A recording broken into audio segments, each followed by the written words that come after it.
दोस्तों, एक जंगल में एक बहुत बड़ा तालाब था। तालाब के पास एक गार्डन था जिसमें अनेक प्रकार के पेड़ पौधे लगे थे। दूर दूर से लोग वहां आते और गार्डन की तारीफ करते। गुलाब के पौधे पे लगा पत्ता हर रोज लोगों को आते जाते और फूलों की तारीफ करते देखता। उसे लगता कि हो सकता है एक दिन कोई उसकी भी तारीफ करे, पर जब काफी दिन बीत जाने के बाद भी किसी ने उसकी तारीफ नहीं की तो वो काफी हीन महसूस करने लगा।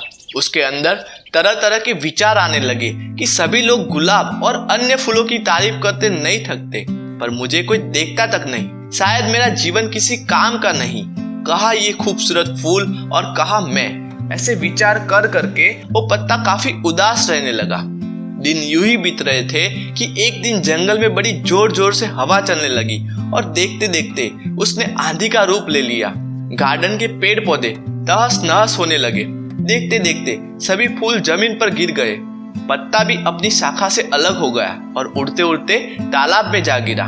पत्ते ने देखा कि उससे कुछ ही दूर पर कहीं से एक चींटी हवा के झोंकों की वजह से तालाब में आ गिरी थी और अपनी जान बचाने के लिए संघर्ष कर रही थी। चींटी प्रयास करते करते काफी थक चुकी थी और उसे अपनी मृत्यु तय लग रही थी कि तभी पत्ते ने उसे आवाज दी, घबराओ नहीं, आओ मैं तुम्हारी मदद कर देता हूँ। और ऐसा कहते हुए उसने अपने ऊपर बिठा लिया।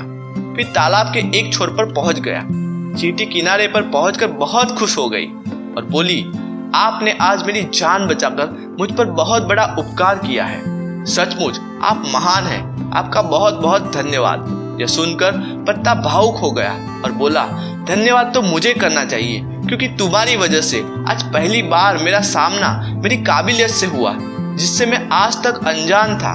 आज पहली बार मैं अपने जीवन के मकसद और अपनी ताकत को पहचान पाया हूँ। दोस्तों, ईश्वर ने हम सभी को अनोखी शक्तियाँ दी है। कई बार हम खुद अपनी काबिलियत से अनजान होते हैं। एक प्रार्थना में एक सुंदर लाइन है कि निज को तू जान, जरा शक्ति पहचान, तेरी वाणी में युग का आह्वान है। मनुष्य तू बड़ा महान है।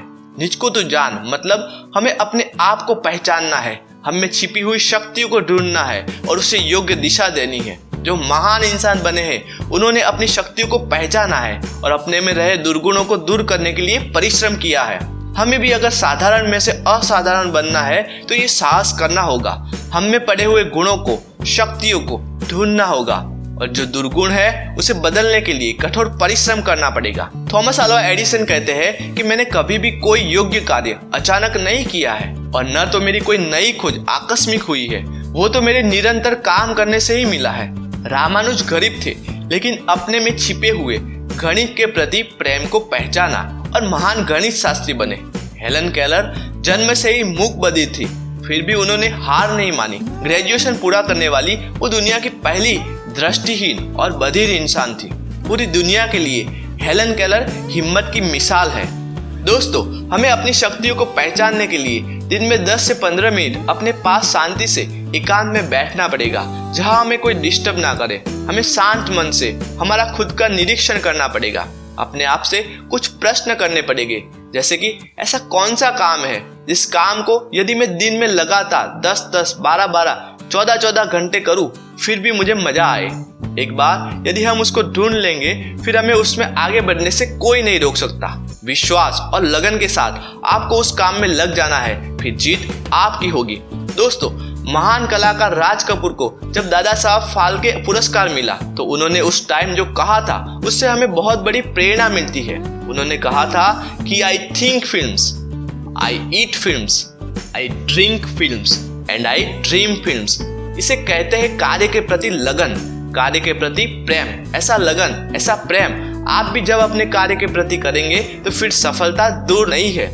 हमें इस बात को समझना चाहिए कि किसी एक काम में असफल होने का मतलब हमेशा के लिए अयोग्य होना नहीं है। खुद की काबिलियत को पहचान कर आप वह काम कर सकते हैं जो आज तक किसी ने नहीं किया है। हम आशा रखते हैं कि आप भी अपनी शक्तियों को पहचानेंगे और अपने जीवन में सफल होंगे, क्योंकि आपकी जीत में हमारी जीत।